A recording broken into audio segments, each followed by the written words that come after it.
As an aspiring youth coach, public speaker, writer, dancer, and content creator, I used to strain myself over managing multiple activities, managing my time effectively, and gaining mastery in all of my domains. But now, my life is so enviably organized because I have developed a fail-safe strategy that allows me manage my multiple passions onto mastery without trading my sanity. And so in this video, I'm going to share my strategy for thriving as a multi-talented person. Not just practical tips, but essential mental shifts with a bonus tool that I use to track my progress so that you can finally stop spreading yourself thin and you can be the person that God has made you to be. I am Lydia Mark, and you're welcome to the Enlightened Show.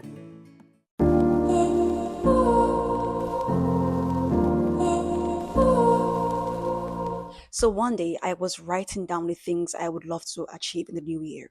Now, for the average person, all they have to do is to probably follow the Wheel of Life template. But for me, alongside following the Wheel of Life template, I have to set goals for each one of my domain. And so that day, after scribbling goals upon goals, I was knocked down by a surge of overwhelm. How? In the world of pandemonium, am I supposed to achieve all of this in 1 year, in one lifetime? Several times I'll be invested in an activity, say stretching for instance, and then Mr. Manuscript will come and tap me on the shoulder saying, Lydia, you've not worked on me for a while. And then Miss Content Creation will be out there reminding me of a deadline. The influx of these thoughts tends to yank me out of the present into the future, where I begin to analyze my big visions compared to my current scattered schedule. And all of this discourages me from the activities that I am invested in, and I'll just withdraw for a while. And don't you even dare tell me to drop one thing because I'll just bite you. The dilemma is clear for everyone who is multi talented. On the one hand, you are afraid of not maximizing your potential to the fullest when you have a chance at succeeding at many things. And on the other hand, you're afraid of spreading yourself too thin by juggling one too many activities simultaneously. Basically, you face psychological distress when you try to manage all the activities, all the domains. And you face psychological distress when you try to drop something. It's a dead end situation. Now, what do you do?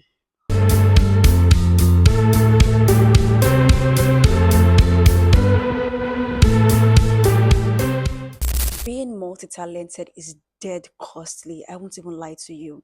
But the higher the stakes, the greater the reward, as long as you understand the dynamics of leaping across each one of your chosen domains, which is why I'm here for you.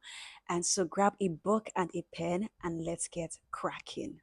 This is the foundation on which everything else will be built. Without this, every other practical tip I'll be sharing will be virtually pointless. You see, juggling multiple passions can be like chasing the wind and can even be toxic if you do not have a sense of direction. If these abilities and domains do not serve an ultimate purpose. And so, where are we headed? What does Lydia hope to achieve through writing, dancing, and speaking?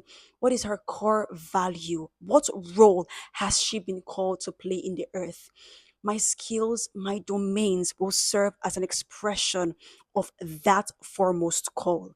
It's just like a fountain that has multiple conduits that flows to one and the same place rather than sprawling in various directions, unrelated directions, and causing people to sleep. Now, here is the scary part. Without purpose to ground you, to serve as a pillar, your identity will be fragmented, leading to something known as identity diffusion.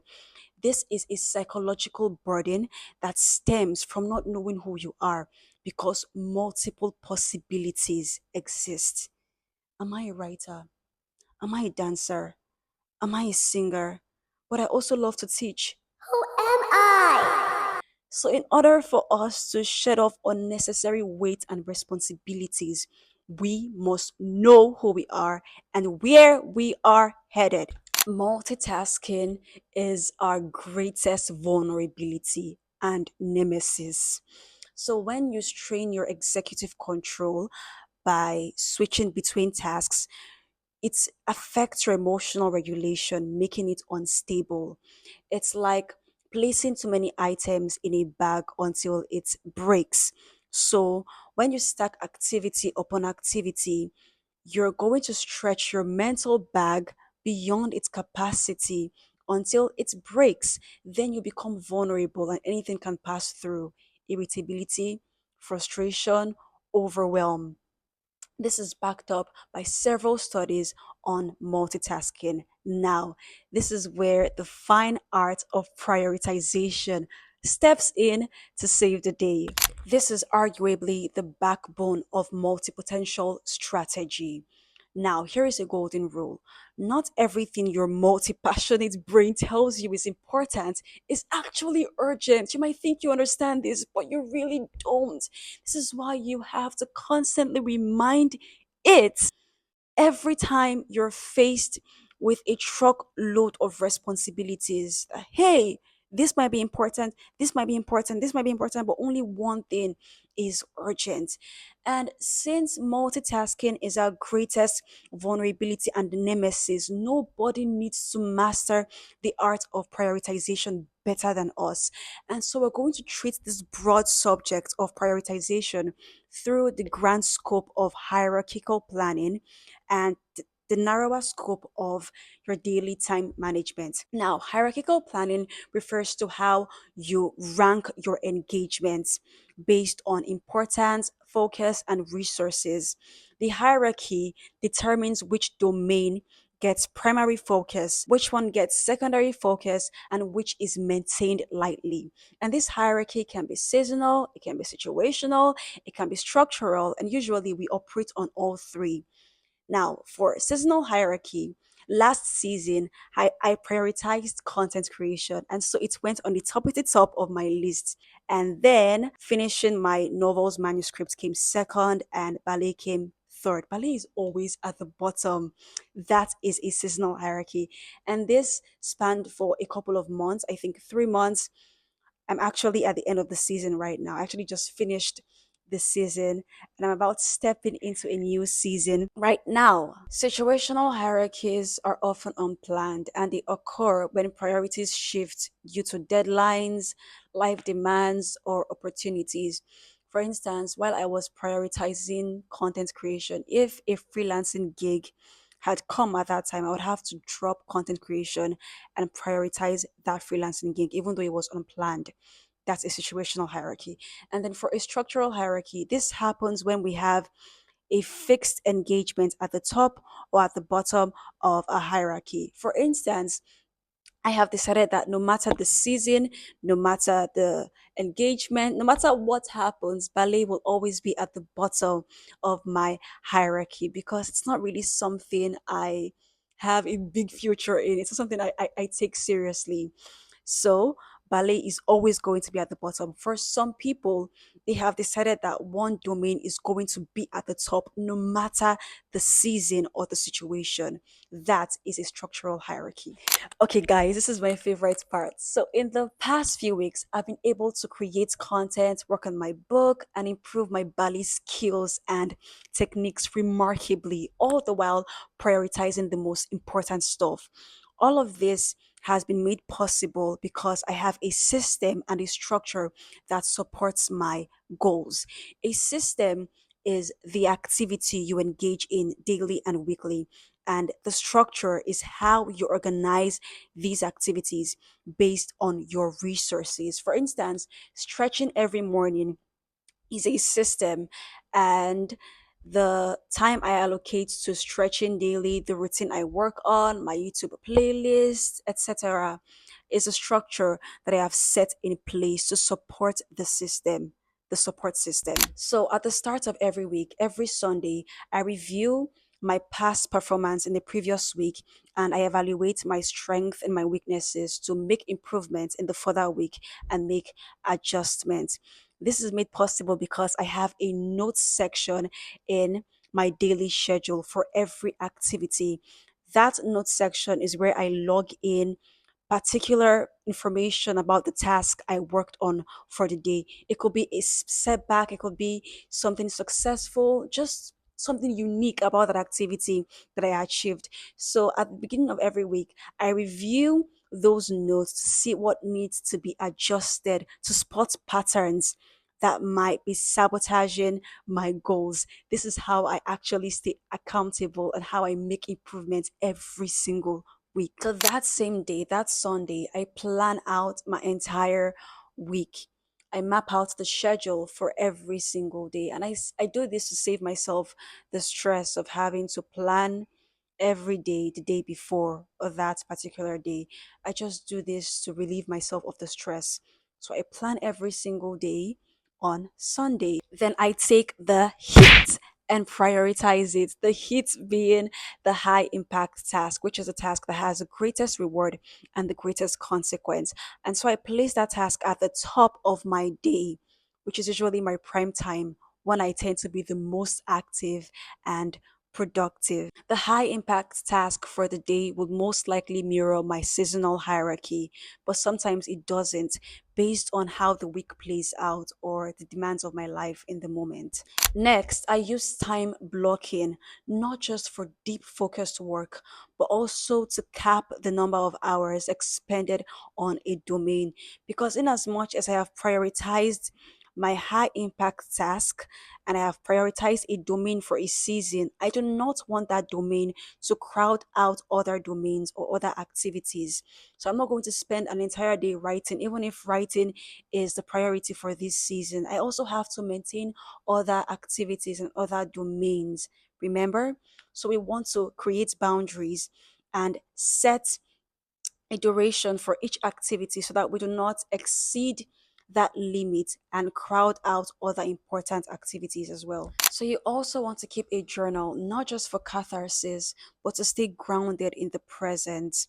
Recently, I realized I was losing myself. So here's the thing, having so much to do gives you so much to think about. It creates a hyperactive mind, and a hyperactive mind will try to break boundaries and impose thoughts and ideas on you when an activity is already in motion. What that means for me is that I might be working on a YouTube script, but rather than being present in that script, rather than being focused, my mind will be somewhere else because I have a lot to do. I'll be thinking about a scene I've not written in my novel, thinking about a book I've not read yet, and a host of other things. And this can be so overwhelming when you get used to being distracted, when you get used to allowing these thoughts to impose itself in an activity that you're working on. You're training yourself to be distracted, and ultimately you will lose sight of the joy of that activity and the essence of that activity. So right now what I do is I keep a thought book besides my journal, and whenever an idea pops into my head, I just scribble it down immediately. And then the moment it leaves my mind, I can focus on that activity and stay present in that activity. Remember, you always want to be present. Don't try to be at too many places at once, even if you have too much to do. Get a thought book. And at this point, Nepa decided to do me dirty. Ugh. All right, guys, we're back. Nigeria tried to kill my shine, but my God is greater. We're back. And so now for the mental shift, I want you to cultivate harmonious passion. You see, having multiple passions can drive you into a state of obsession, into obsessive passion. But rather, I want you to cultivate harmonious passion, which is the healthy kind of passion.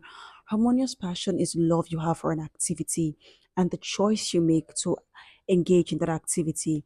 The activity does not control you, and when you withdraw from it, you do not experience guilt or anxiety or pressure. Obsessive passion, on the flip side, is when you love an activity and feel compelled to engage in that activity. Your identity and self worth becomes knitted to that activity such that when you withdraw, You feel behind, you feel anxious, and you feel guilty. Being obsessive about your passions will inevitably set you up for mental crisis because you will always feel behind. You always feel like you're not doing enough every time you do not meet up to the demands of an activity or domain at the same time that you're engaged in another domain. You see, last week I only stretched twice. Normally, I practice ballet 5 times every week. And the past me would force over stretching only twice. I would feel bad about myself. I would feel like I'm not doing enough, like I will not progress. But right now, even after stretching only twice last week, I felt relaxed. I felt good because I know that I still have this week and other weeks to make up for the gaps. That is harmonious passion. I am not allowing my love for an activity to control me. I need you to cultivate a growth mindset towards your gift. So, as a multi talented person, I could not afford to be mediocre.